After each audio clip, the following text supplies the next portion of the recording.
Hello to everyone. This channel is about 5 years old and it goes on with this session. Thank you very much for watching. Thank you very much for the likes. I'm Dimitris Tosidis. I'm mentor at Udacity. Today I'm going to speak about AWS SageMaker, about this service of AWS, how you deploy a model on the AWS SageMaker. And I have a presentation ready for that. So I'm going to share it with you.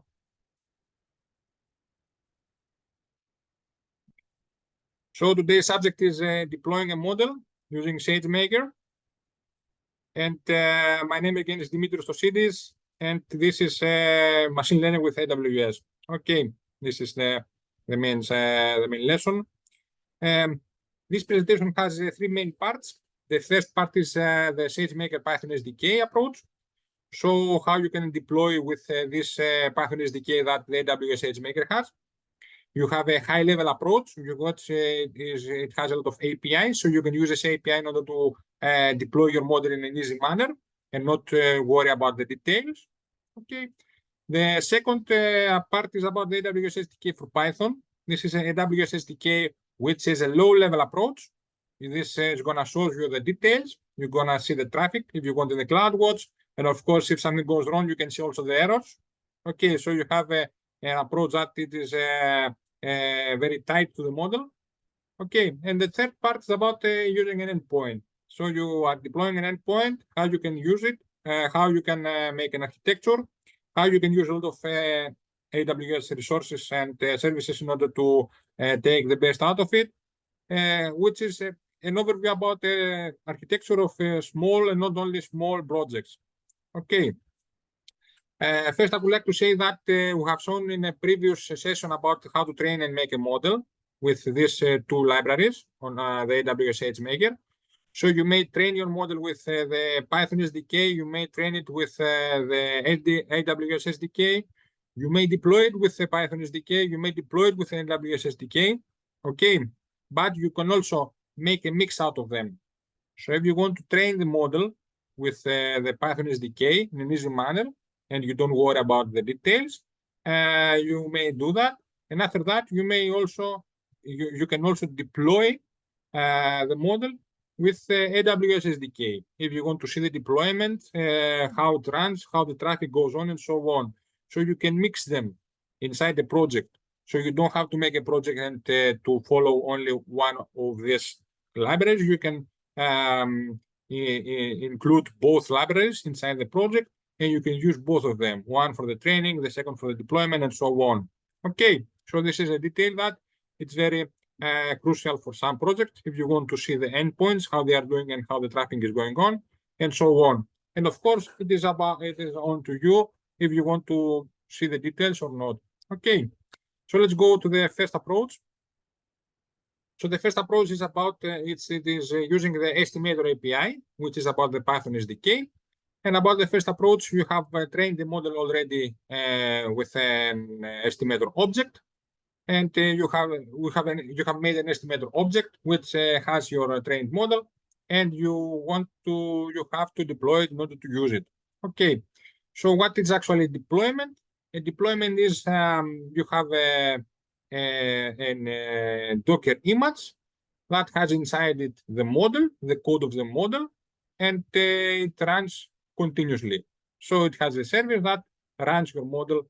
It has a service that has this Docker container with your model and then runs continuously. So this is the deployment with two words. And how you can make it with the estimator API, with your estimator object. You have this estimator object which is assigned in this variable, XGB variable, and you just call the function deploy, which is in the estimator object, which belongs to the estimator object, let's say. So the deploy function has two main arguments. The first argument is about the initial instance count.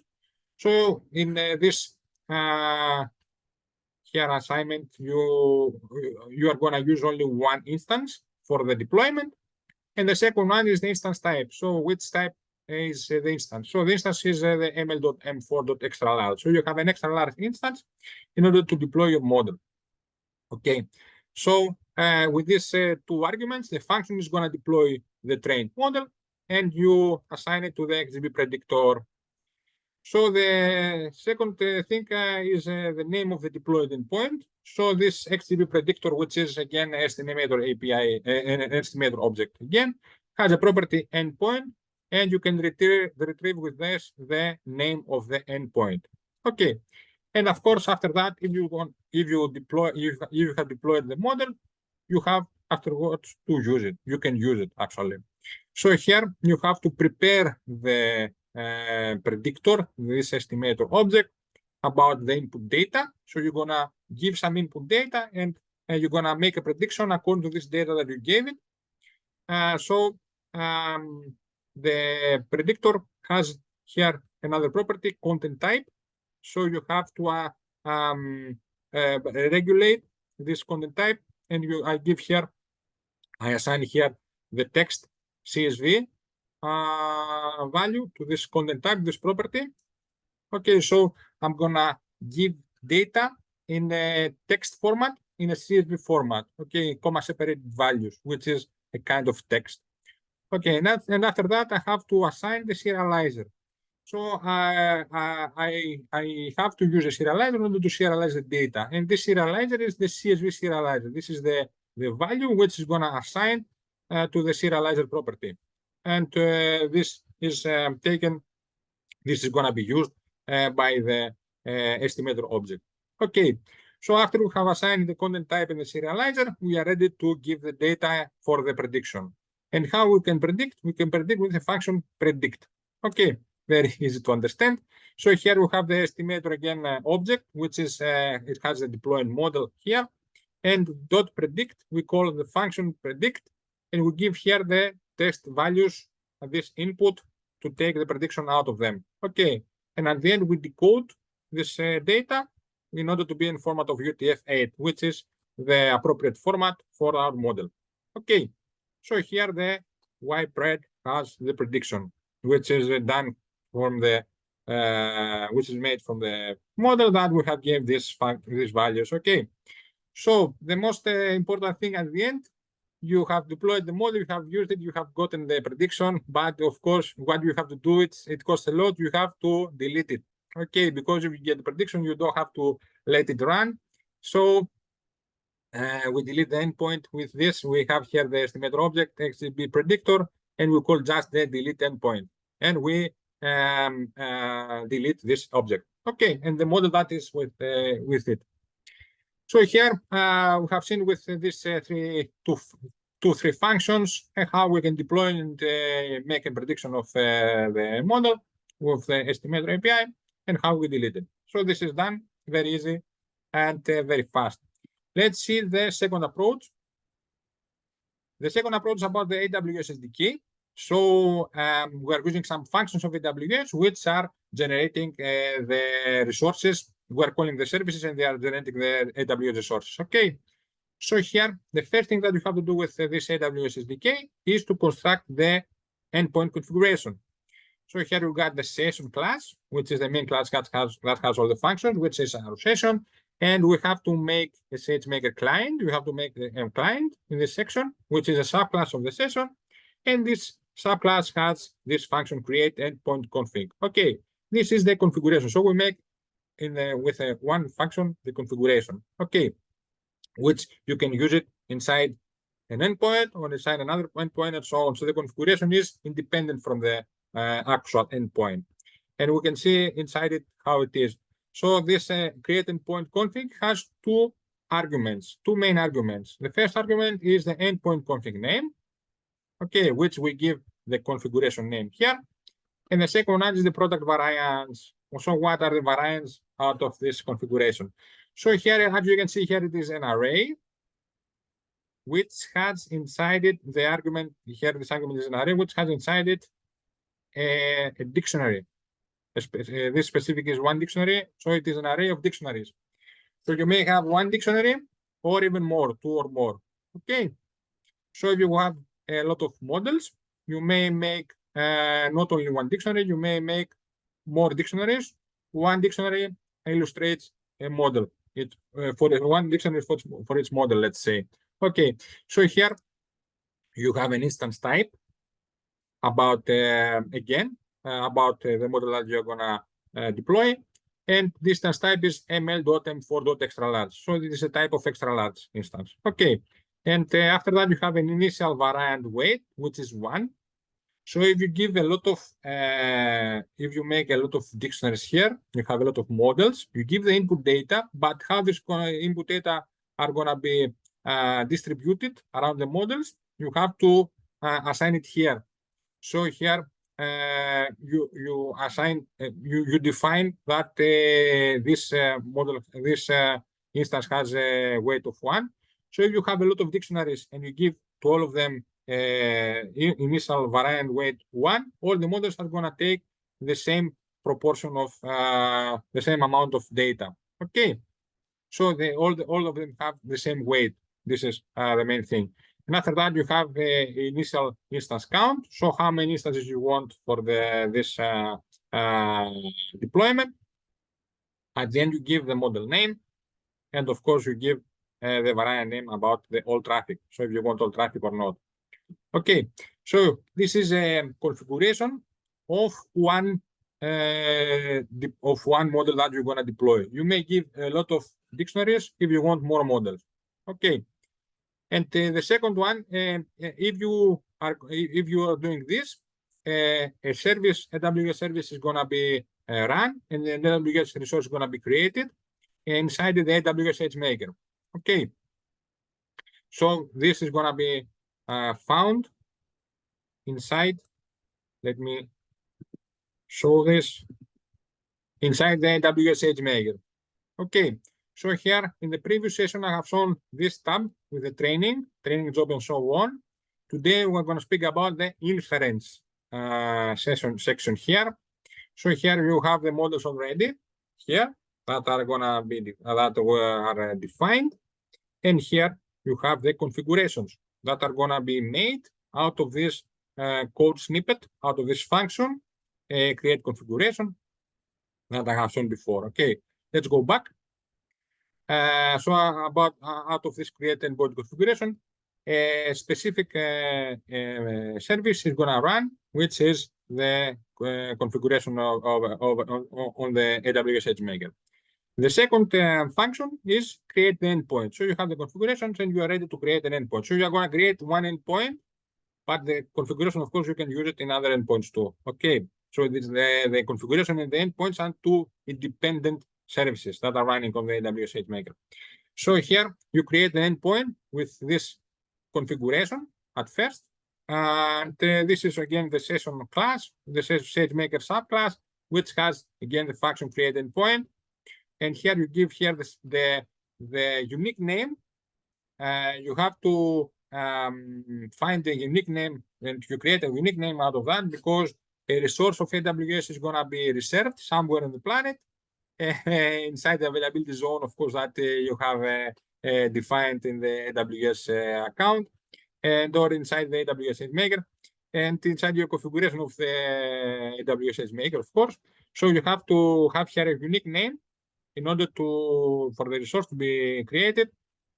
And after that, you give here the endpoint config name that you gave here. Okay, and after that, an endpoint is going to be created. Okay, so let's see on the console. Where is this? So here you have the models, here you have the endpoints configuration already, and here are your endpoints that are running continuously.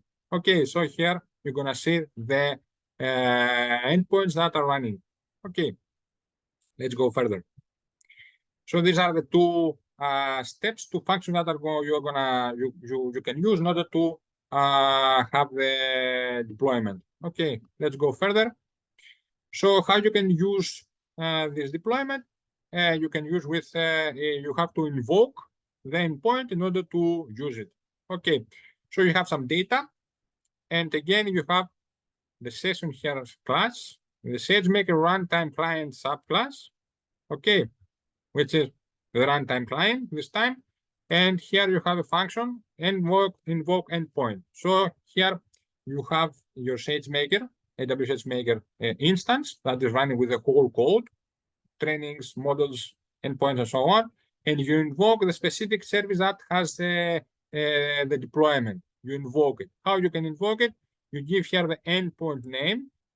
So we know here that we invoke this endpoint. After that, you give the content type, okay, which is a text.csv, CSV, comma separated values text, okay. And here you give the body of your request. So you are invoke the service, and you give inside the notebook the request body. Okay. So you are saying I want to invoke this deployment, this service name, which is the deployment service. You give here the type of the input, and you give here the input. Okay, the body. So after that, you have a running instance that deploys your model. But you may want to change the configuration, of course. The configuration is something independent from the endpoint. So you may change it and not influence, not affect the running endpoint. How you can do that? You can do that by some functions, by the update endpoint. Okay. So at first, you have to see, if you don't know, you have to see what's going on with the deployment. And how you can see that? You can see that with, if you want to, you can see the properties of the deployed endpoint. Okay. So here you can see the properties with the describe endpoint. Okay. So here again, you have the session class, which has the SageMaker client, the subclass, and this has the function describe endpoint. This here you can give the argument, of course, the endpoint name in order to see what's going on with a specific endpoint that you want to see, and you get the description out of that. And what you can see with this, you can see the configuration and the details of this deployment. Okay, you can see at first the details, the configuration, and then you may want to change the configuration, but you can do that without affecting the running deployment service. Okay, you may go to the configuration, you may to a specific configuration with a specific name, you make changes inside it, you can change the dictionaries that I have shown in the previous slide, and after that, what you're gonna do is you have to go again to the notebook, session, you call the session.SageMaker client subclass, and here is the function update endpoint. Okay, so this function is what it's going to do with this function is going to apply the new configuration to the running instance. So you don't have to delete the configuration to make a new one with a new name and affect your dependencies, destroy your dependencies, let's say. What you have to do is just to call the update endpoint. So this update endpoint is going to make a new instance, and this new instance is going to substitute your running instance automatically without your intervention. Okay. So you don't intervene to the services. AWS is going to do that in an automatic manner. And you just have to call this function update endpoint. You have to give here the endpoint name again in order to update the endpoint that you want. And at the end, you give the endpoint configuration name. So this is the configuration name that you may have changed. This is the configuration that you may have changed. Okay. So you can update the model without deleting. The model is running always. You're not going to have any problems. You just make your changes inside the configuration, and these are going to be come up in an automatic manner with the update endpoint function. Okay, so this is a very practical way in order to make your changes inside deployment, and also your project is not going to be affected in according to the AWS resources, and you can make your projects with very easy way and not have always you don't have to keep in mind to keep in mind the dependencies and so on. What's going to do if you have conflicts about the AWS services dependencies? Okay, so let's go further. The last thing is that the update cannot take place in a minute, in a second, let's say. In a minute, I don't know if it's gonna take place in a minute. So you can keep an eye on it. and you have the session again class, and this class has wait for endpoint. So this is a function of the class, which you may wait for all kinds of endpoints that may run inside the session. And here you give the endpoint name, and here this function is gonna make the project to wait for the endpoint in order to run again. Okay, in order to it is running always, but in order to make the change inside it. Okay, so it is running continuously, and it's gonna run the substituted service is gonna run, and you're gonna see the change when the change is gonna take place. You're gonna see the change inside the service too. Okay, so here you make the changes, you call the update, and here the update is gonna take place after this wait for endpoint is completed. It's gonna be completed. Okay, so with this is a matter you can make the configuration, you can change your configuration, you can update the model, and at the end you can see the changes after the wait for endpoint completes. Okay, and of course you have the deployment. You get the prediction again with if you invoke the service and you give the data. And at the end, you don't need any. If you don't need any more the deployment, of course, you have to delete it because it costs a lot for you. So here, the low-level approach or the AWS SDK can give you this function delete endpoint. So here again, the session class as a subclass SageMaker client, and for the specific endpoint, you have to call the function delete endpoint and give here the endpoint name. And this function is gonna delete your deployment service. Okay, so this is with 2 words how you can deploy your models with Python SDK and the AWS SDK of the AWS SageMaker.